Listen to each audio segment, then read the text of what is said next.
Changes are coming at lightning speed in Israel and the Middle East. It can feel like a political and cultural earthquake. Gary Lane spoke with Alex Trayman, CEO and Jerusalem bureau chief from the Jewish News Syndicate, to sort it out on CBN's program, The Global Lane. Here's their conversation. After Donald Trump announced a cessation of back-and-forth hostilities with the Houthis, he says he has a big announcement coming as he prepares to depart for the Middle East. What is it? Joining us to share his thoughts is Alex Trayman, CEO and Jerusalem bureau chief with Jewish News Syndicate. Alex, always good to talk with you. So Trump says he'll make a very, very big, earth-shattering announcement, as big as it gets, just before leaving for Saudi Arabia, Qatar, and the UAE next week. So if you look at the timing, could it possibly be an expansion of the Abrahamic Accords? What do you think?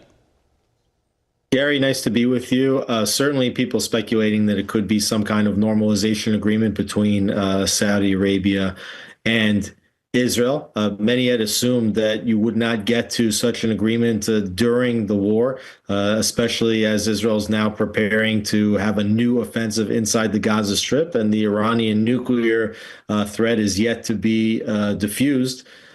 There are also people that are suggesting that it may be an announcement regarding Iran. And there was reports on Persian media, which we're still trying to confirm, that the new president, Pezeshkian, may even be meeting with Donald Trump in Saudi Arabia during the trip. Again, we have to look to confirm those reports, and we don't know what's ultimately going to happen. But it could be that President Trump is going to announce that there's been some kind of breakthrough in the talks with Iran. So a lot of possibilities, and the president really keeps people guessing with regard to major announcements.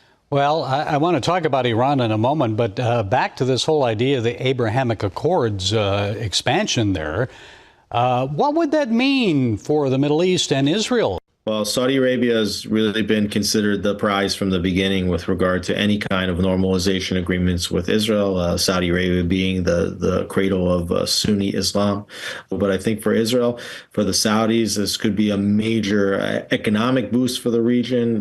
The president would like to see the creation of some kind of alternative pipeline coming from the Arab world, and a new trade route, basically going from India through the Gulf states onto Israel, which could then transport goods to Europe and to the Western world. So there's a lot of possibilities if a normalization agreement could be reached. Yeah, and it would further isolate Iran. And onto Iran, U.S. nuclear negotiator, presidential envoy Steve Witkoff has received some criticism here in the U.S. as a fine business negotiator, but one who doesn't really understand the Iranian mindset and the Middle East. So do you agree with that? And what's the danger of miscalculating, not understanding Islam and Iran?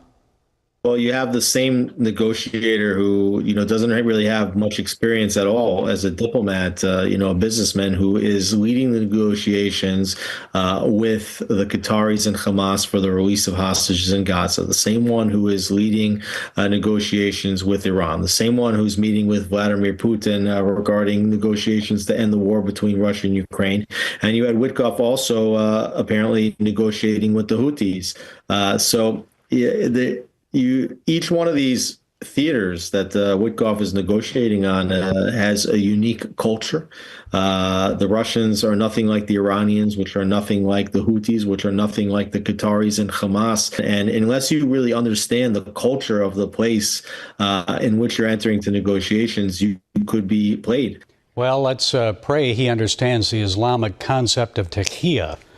What about Gaza? Trump says there are only 21 hostages still alive. Is that accurate? It may prove a bit difficult, I think, to negotiate their release with Operation Gideon's Chariots in full force, the expanded IDF military effort there. What do you think? Well, the estimates are that there's anywhere from 21 to 24 living hostages out of 59 missing Israelis remaining in the Gaza Strip. And it's been the Israeli position that the only way that you get Hamas to make a reconciliation and to offer to release hostages when they feel like they are under threat. Unless they have the motivation to release hostages They're not going to release hostages because those are the only cards that they have. And some members of the U.S. Congress are concerned that Israel is not allowing humanitarian aid to get through to the Palestinians in Gaza. So what do you see happening there? I've heard that trusted groups may be allowed in, and how dangerous would that be for those humanitarian relief workers? Well, I mean, it's just an unbelievable double standard that you have Hamas declaring war on the state of Israel on October 7th with over 6,000 people crossing the border, murdering 1,200 people, kidnapping 250 others, injuring thousands, and then Israel going into the Gaza Strip in order to remove the terrorists from power and to try to find their hostages. And the international community is putting a demand on Israel to be the one facilitating the delivery of humanitarian aid into an enemy population. I mean, you just have never seen anything like that. Hamas is still a potent military force, much smaller than they were at the beginning. So whoever is going to be delivering humanitarian aid, it's a very dangerous endeavor in one of the world's most backwards and damaged and dangerous theaters. Yes, not an easy task. Okay, Alex Traiman, JNS Jerusalem Bureau Chief. Always good to talk with you, Alex, and get your insights. Thank you, guys.